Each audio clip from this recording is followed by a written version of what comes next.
Morning 8th class. और बच्चों किवें हो तुसी? सब ठीक हो बेटा?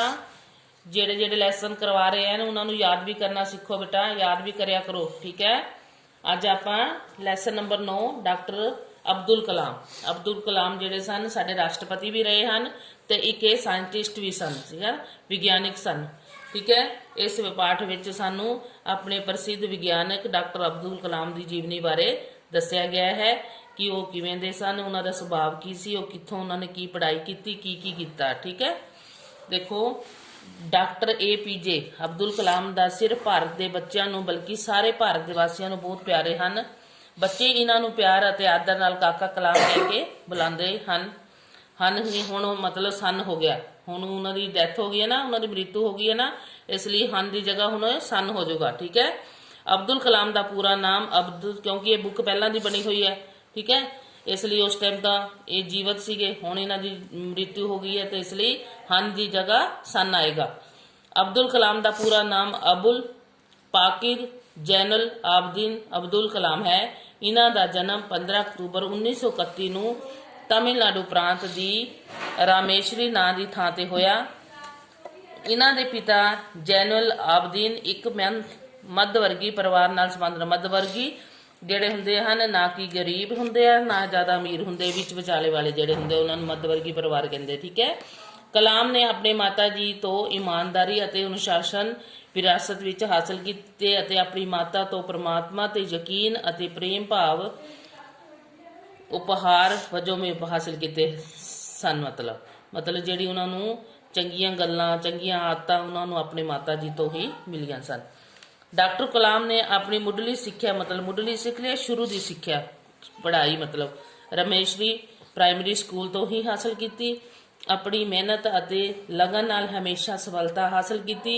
सन 1954 विच सेंट जोसफ कॉलेज तिरुचिरापल्ली तो इन्होंने BSc की। इस तो बाद मद्रास इंस्टीट्यूट ऑफ चेन्नई तो इंजीनियरिंग की ਪ੍ਰੀਖਿਆ ਪਾਸ ਕੀਤੀ। ਇਹਨਾਂ ਨੇ सन 1958 ਵਿੱਚੋਂ ਫਿਰ ਆਪਣੀ ਇੰਜੀਨੀਅਰਿੰਗ ਵਿੱਚ ਸਫਲਤਾ ਹਾਸਲ ਕੀਤੀ।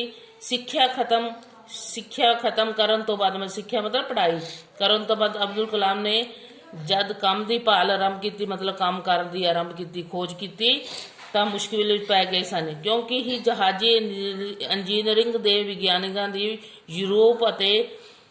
यूरोप ਅਤੇ ਅਮਰੀਕਾ ਵਿੱਚ ਬਹੁਤ ਵੱਡੀ ਮੰਗ ਸੀ ਅਤੇ ਪੈਸਾ ਵੀ ਬਹੁਤ ਮਿਲਦਾ ਸੀ, ਜਿਸ ਦੇ ਬਾਰੇ ਭਾਰਤ ਦਾ ਕੋਈ ਆਮ ਆਦਮੀ ਹੀ ਇਹ ਕਰ ਸਕਦਾ ਸੀ। ਮਸਲ ਜਦੋਂ ਉਹਨਾਂ ਨੇ ਉਹ ਪੜ੍ਹਾਈ ਕੀਤੀ ਸੀ ਇੰਜੀਨੀਅਰਿੰਗ ਦੀ, ਜਹਾਜ਼ੀ ਇੰਜੀਨੀਅਰਿੰਗ ਦੀ, ਕੋਈ ਵੀ ਨਹੀਂ ਸੀ। ਅਤੇ ਬਾਹਰਲੇ ਮੁਲਕਾਂ ਵਿੱਚ ਜਿਵੇਂ ਯੂਰਪ ਅਮਰੀਕਾ ਵਿੱਚ ਇਹਨਾਂ ਦੀ ਬਹੁਤ ਜ਼ਿਆਦਾ ਮੰਗ ਸੀ ਉਸ ਟਾਈਮ, ਅਤੇ ਤਨਖਾਹ ਵੀ ਬਹੁਤ ਹੀ ਮਿਲਦੀ ਸੀ, ਪੈਸਾ ਵੀ ਬਹੁਤ ਮਿਲਦਾ ਸੀ।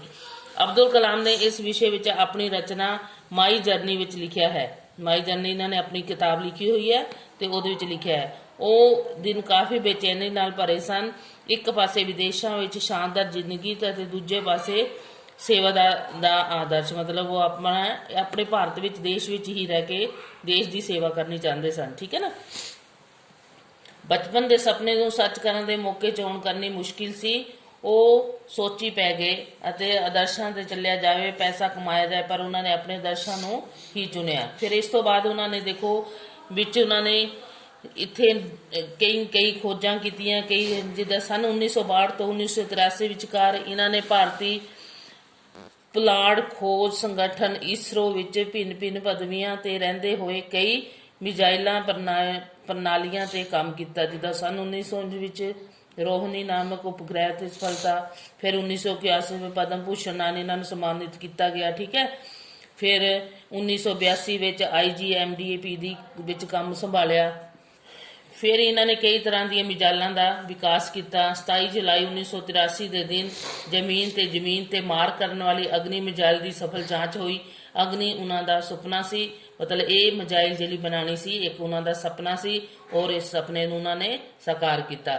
ਇਸ ਤੋਂ ਬਾਅਦ ਉਹਨਾਂ ਨੂੰ ਤ੍ਰਿਸ਼ੂਲ, ਪ੍ਰਿਥਵੀ, ਨਾਗ, ਆਕਾਸ਼ ਅਤੇ ਆਦਿ ਦੀਆਂ ਮਿਜ਼ਾਈਲਾਂ ਬਣਾਈਆਂ ਅਤੇ ਜਿਨ੍ਹਾਂ ਦੇ ਨਾਲ ਇਹਨਾਂ ਨੂੰ ਪਦਮ ਭੂਸ਼ਣ ਦੇ ਨਾਲ ਸਨਮਾਨਿਤ ਕੀਤਾ ਗਿਆ। ਫਿਰ ਹੈ 25 ਨਵੰਬਰ 1997 ਨੂੰ ਉਹਨਾਂ ਨੂੰ ਭਾਰਤ ਰਤਨ ਦੀ ਉਪਾਧੀ ਦਿੱਤੀ ਗਈ। ਮਈ 1998 ਵਿੱਚ ਇਹਨਾਂ ਦੇ ਨਿਰਦੇਸ਼ ਹੇਠ ਕਈ ਪਰਮਾਣੂ ਬੰਬ ਵਿਸਫੋਟ ਕੀਤੇ ਜਿਹੜੇ ਸਫਲ ਰਹੇ। ਇਸ ਘਟਨਾ ਤੋਂ ਬਾਅਦ ਉਹ ਭਾਰਤ ਦੀ ਮਿਜ਼ਾਈਲ ਚਾਲਕ ਵਿਵਸਥਾ ਦੇ ਪਿਤਾ ਦੇ ਰੂਪ ਵਿੱਚ ਪ੍ਰਸਿੱਧ ਹੋ ਗਏ। ਮਤਲਬ ਉਹਨਾਂ ਨੇ ਜਿਹੜੀਆਂ ਮਿਸਾਈਲਾਂ ਬਣਾਈਆਂ ਉਹਨਾਂ ਦੇ ਵਿੱਚ ਪ੍ਰਸਿੱਧ ਹੋ ਗਏ। ਇਹਨਾਂ ਮਿਜ਼ਾਈਲਾਂ ਨੂੰ ਇਸ ਲਈ ਇਹਨਾਂ ਨੂੰ ਮਿਜ਼ਾਈਲ ਮੈਨ ਵੀ ਕਿਹਾ ਜਾਣ ਲੱਗਿਆ। ਅਬਦੁਲ ਕਲਾਮ 18 ਜੁਲਾਈ 2002 ਨੂੰ ਭਾਰਤ ਦੇ ਰਾਸ਼ਟਰਪਤੀ ਬਣੇ। ਉਹਨਾਂ ਨੇ ਆਪਣੇ ਭਾਸ਼ਣ ਵਿੱਚ ਕਿਹਾ ਕਿ ਅਜਿਹੇ ਕੰਮ ਕਰਨੇ ਚਾਹੀਦੇ ਹਨ ਜਿਨ੍ਹਾਂ ਨਾਲ ਸਾਡਾ ਭਾਰਤ 2020 ਈਸਵੀ ਤੱਕ ਇੱਕ ਵਿਕਸਿਤ ਦੇਸ਼ ਬਣ ਜਾਵੇ, ਮਤਲਬ ਬਦਲ ਜਾਵੇ। ਡਾਕਟਰ ਕਲਾਮ ਹਮੇਸ਼ਾ ਸਾਦਾ ਜੀਵਨ ਜੀਉਣ ਵਿੱਚ ਵਿਸ਼ਵਾਸ ਰੱਖਦੇ ਸਨ। ਸ਼ੁੱਧ ਸ਼ਾਕਾਹਾਰੀ ਹੋਣ ਦੇ ਨਾਲ ਕਿਸੇ ਤਰ੍ਹਾਂ ਦਾ ਨਸ਼ਾ ਵੀ ਨਹੀਂ ਕਰਦੇ ਸਨ। ਉਹਨਾਂ ਨੇ ਬੱਚਿਆਂ ਨਾਲ ਪਿਆਰ ਸੀ। ਉਹ ਦੇਸ਼ ਦੇ ਭਵਿੱਖ ਨੂੰ ਉੱਚ ਬਣਾਉਣ ਲਈ ਹਮੇਸ਼ਾ ਯਤਨਸ਼ੀਲ ਰਹਿੰਦੇ ਸਨ, ਮਤਲਬ ਕਿ ਕੰਮ ਕਰਨ ਵਿੱਚ ਮਸਤ ਰਹਿੰਦੇ ਸੀ। ਸਾਡੇ ਭਾਰਤ ਦੇ ਮਹਾਨ ਰਤਨ ਸਨ। ਠੀਕ ਹੈ, ਸਾਨੂੰ ਵੀ ਦੇਸ਼ ਨੂੰ ਵਿਕਸਿਤ ਕਰਨ ਲਈ ਆਪਣਾ ਯੋਗਦਾਨ ਦੇਣਾ ਚਾਹੀਦਾ ਹੈ। ਠੀਕ ਹੈ ਬੇਟਾ, ਇਸ ਲੈਸਨ ਨੂੰ ਤੁਸੀਂ ਚੰਗੀ ਤਰ੍ਹਾਂ ਪੜ੍ਹਨਾ ਹੈ। ਚੰਗੀ ਤਰ੍ਹਾਂ ਪੜ੍ਹ ਲਿਆ ਕਰੋ, ਪਹਿਲਾਂ ਇਸ ਵੀਡੀਓ ਨੂੰ ਸੁਣਿਆ ਕਰੋ, ਖੁਦ ਵੀ ਲੈਸਨ ਨੂੰ ਪੜ੍ਹਿਆ ਕਰੋ। ਉਸ ਤੋਂ ਬਾਅਦ ਫਿਰ ਕੁਐਸਚਨ ਆਨਸਰ ਨਾਲੇ ਤਾਂ ਤੁਹਾਨੂੰ ਛੇਤੀ ਯਾਦ ਹੋ ਜਾਣਗੇ, ਨਾਲੇ ਖੁਦ ਵੀ ਪਤਾ ਲੱਗ ਜਾਂਦਾ ਹੈ। ਠੀਕ ਹੈ ਬੇਟਾ, ਓਕੇ ਬੇਟਾ, ਬਾਏ।